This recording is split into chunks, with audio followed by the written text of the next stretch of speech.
Hi, I'm Ross Welty. I'm the founder of Five Stone Financial Group. And today we're going to talk about why break-even analysis isn't the best way to determine when you should claim Social Security. Now, for many people, Social Security is a considerable piece of their retirement income plan. And for a lot of them, it kind of feels like a bunch of guesswork. So we turn to our neighbors, our friends for advice. What did you do? What did you do? Well, I'm here to tell you this is a very personal decision that relates to your life and financial circumstances. So what's right for that neighbor of yours or that brother-in-law of yours might not be right for you. And it's too important of a decision to go on with a bunch of guesswork and take shots in the dark. In fact, I read a study that your average retiree leaves $180,000 of income throughout their retirement on the table simply due to making the wrong Social Security decision for their lives. So we're not talking about pocket change here. We're talking about real, meaningful, walking around money, as one of my early mentors would have said. So before we get into the break-even analysis and the conversation around that, and also know we are going to talk about what actually matters and some considerations to help you do a better job of making that decision, I want to start to just make sure we understand the basics of what we even mean by Social Security claiming decision. So there's 3 important ages that you need to know. The first age is your full retirement age. Now, if you're born after 1960, your full retirement age is 67 years old. If you're born before that, you're going to have somewhere between 66 and 67. That's the age at which you are entitled to your full Social Security benefit that you've worked for over your lifetime. The second age you need to know is age 62. This is the age that you are first eligible to claim Social Security. However, in exchange for claiming Social Security early, you get the privilege of a permanently reduced benefit. Permanent meaning the rest of your life.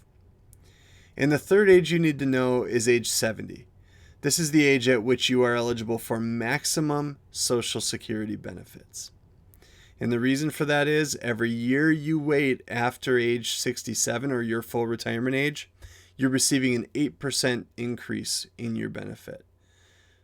So if you do the math, at age 70, your benefit will be 24% higher than it would be if you took it at 67. And that doesn't even include the inflation increases that you get along the way. So now that we've got that out of the way, let's talk about break-even analysis. So what is it? Simply, it's the age at which the total benefits you would receive by waiting until a later age to claim equals the total amount of benefits you would have received from claiming early. Where those lines intersect, that's called your break-even point. Most people, when they think about that, if that's the metric they're going to use to decide on when they should take Social Security, make a simple decision and say, well, I have great health. I feel really good. I'm definitely living past 79 years old. Average break-even age is about 78 to 80 years old. I'm definitely living past that. I should delay my benefit.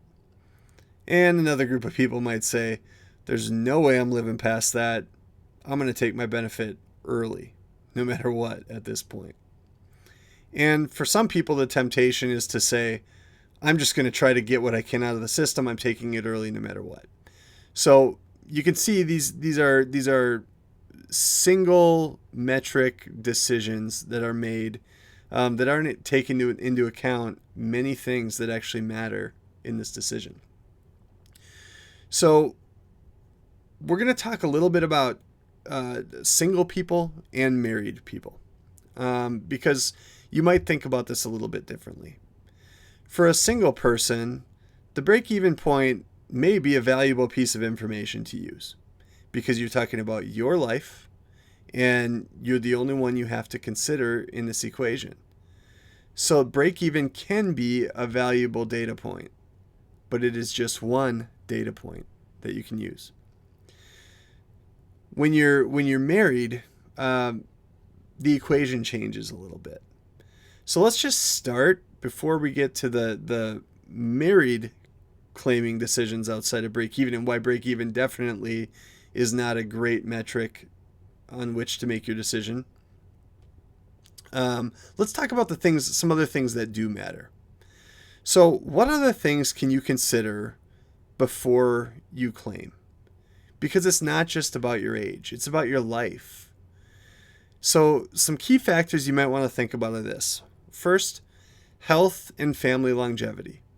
This kind of plays into the break-even conversation. But the question is, are your parents 95? Do you have a lot of longevity in your family? Do you expect that you will live well into your 80s or 90s? If so, well, you may want to wait to claim. However, if your health is more uncertain and your family history is definitely not as favorable, well, claiming early might make some sense for you. But again, just another data point. The next one you want to think about is your current and future income needs. So in short, if your entire retirement budget depends on this Social Security check coming in, you may just have to claim Social Security. You may have the income need. Maybe you can't go back to work. There could be any number of circumstances. But if you need the money, well, there's another data point for you. However, if you don't need the income right away and you have some flexibility, you may be able to wait a little longer to earn a higher benefit. So your budget does have some say in when and how you should claim your Social Security benefits, so current and future income needs. Another big one is your other sources of retirement income. So do you have pensions? Do you have annuities? Do you have 401ks, IRAs, Roth IRAs, investment accounts, rental properties? Things that can help you bridge the gap, because these are all things that can help give you some flexibility to have a choice and make that choice to delay Social Security while coordinating how you withdraw or spend the other income in what can be a really tax efficient way. Another one is, are you still working?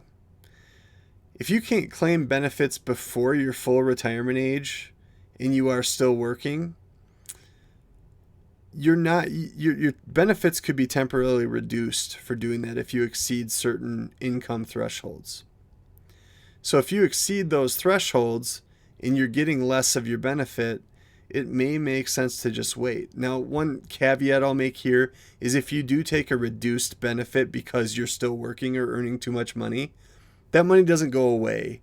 That will get added back to your benefit later. But it just may not be the best possible solution.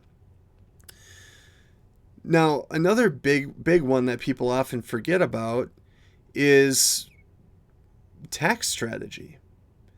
So, depending on your other income, your Social Security benefits may be taxable.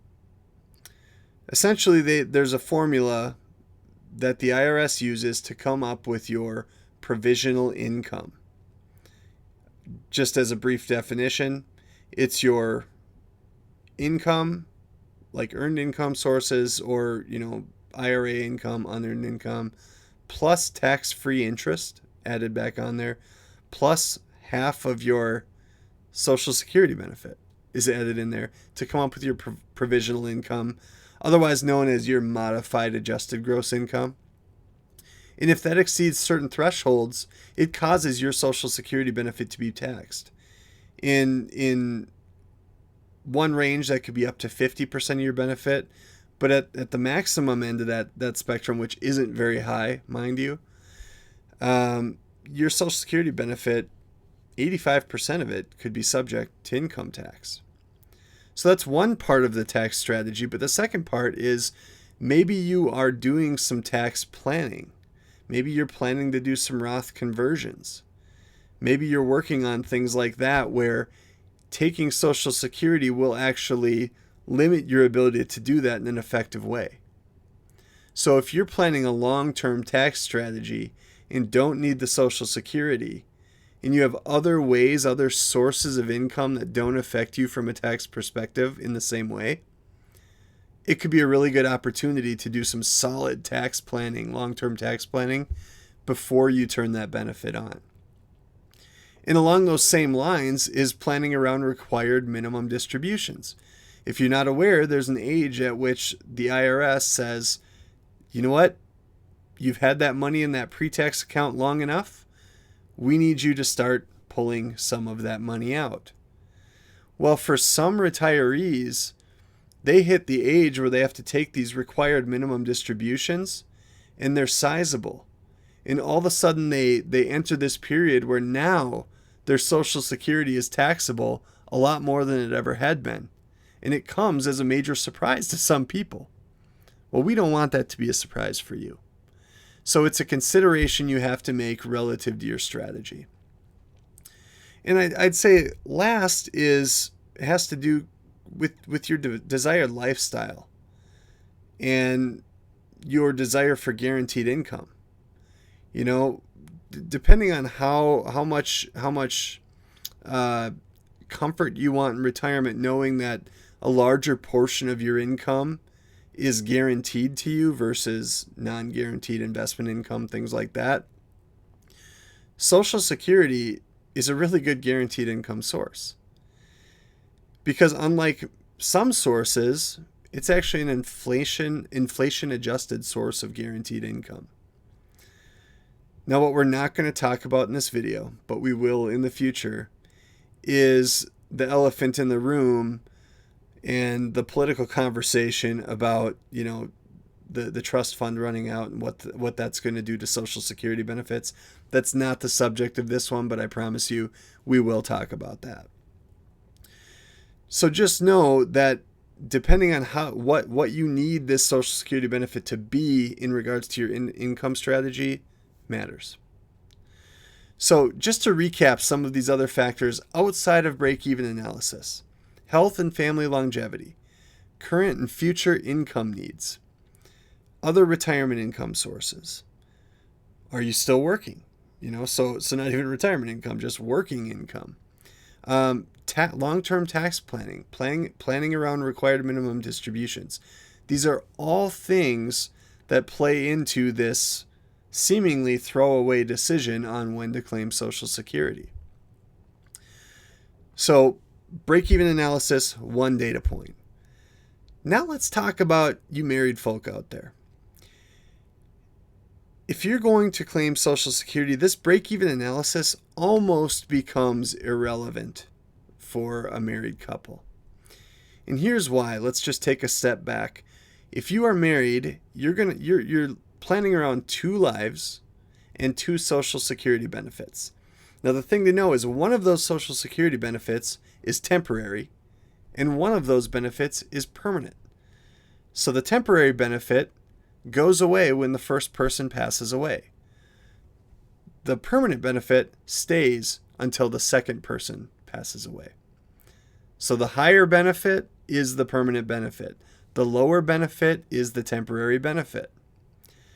So when you understand that and you start to look at life expectancies, especially joint life expectancies, in a lot of cases, if you're in your 60s, there's a 50-50 shot that one of you is going to live till age 95. So if you look at your individual break-even point and you're like, well, there's no chance I'm going to make it, I better claim early, we're completely forgetting about the fact that there's a whole other person, our spouse, who has a pretty good chance of living well beyond us. It's very rare that 2 spouses pass away on the same day. If you've ever seen the movie The Notebook, I think it happened at the end of that movie. That's not a super likely scenario for most people. So what you have to understand is that these spousal benefits matter. And oftentimes when spouses are claiming, it makes sense to delay, if it's possible, all those other factors considered, to delay that bigger benefit as long as possible to make that permanent benefit the biggest it can be. But in the interim, depending on the strategies, some people choose to take the smaller benefit a little earlier because it is some income added into the model, into your financial plan. And that can be very helpful. So, with all that said, I want you to remember that this is not a one-size-fits-all strategy. Your life is unique. If you want to retire happy, it's important that you get advice that is designed for you. This video in itself is not designed to be specific advice for anybody. This is for educational purposes. If you're looking for specific advice, I'd recommend talking to a qualified financial professional, tax professional, legal professional. And if you're looking for help, Five Stone Financial Group, this is what we do. We help retirees every day retire happy and live the best possible life they can in retirement. I hope this has been helpful for you. Have a great day.